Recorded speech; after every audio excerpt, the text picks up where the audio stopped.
కొద్దిగా ఇప్పటివరకు సమస్య ఏం లేదు మేడం. మళ్ళీ రిపీటెడ్గా మనం కాల్ చేస్తున్నాం. మరి మధ్యలో అంతా ఆకుపై పైన స్లాబ్లు వేశారు.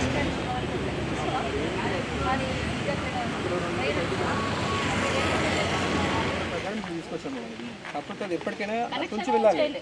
కనెక్షన్ చేయలేదు. ఆల్టర్నేట్ ఉందా మరి ఏమన్నా? ఎంతమంది రైతులు ఉంటారు?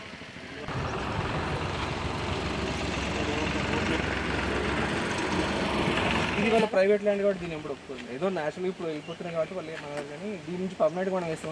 వాటర్ ఇక్కడ వరకు వస్తుంది, ముందు వరకు వస్తే ఆడ ప్రాబ్లం లేకుండే మస్తు వాటర్ అన్ని బ్రేక్ అవుతుంది. మా ఇంటి దగ్గర బ్రేక్.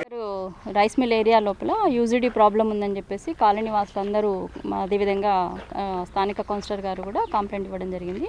సో ఆ ప్రాబ్లం ఏంటనేది ఒకసారి అబ్జర్వ్ చేసి దాన్ని క్లియర్ చేయడానికి కోసం అని చెప్పేసి ఈ ప్రాంతాన్ని విజిట్ చేయడం జరిగింది.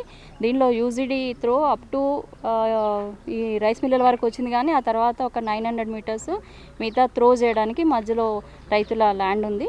సో వాళ్ళని ఒకసారి పిలిచి మాట్లాడి అది క్లియర్ చేసిన తర్వాత ఈ ప్రాబ్లం సాల్వ్ కావడానికి అవకాశం ఉంది. సో టెంపరీగా ప్రజెంట్ అయితే ఒక చిన్న పైప్ అట్లా వేసేసి ఆ ప్రాబ్లాన్ని క్లియర్ చేయడానికి మున్సిపల్ నుంచి కోఆపరేట్ చేయడం జరుగుతుంది. For more videos like this, subscribe Big TV channel.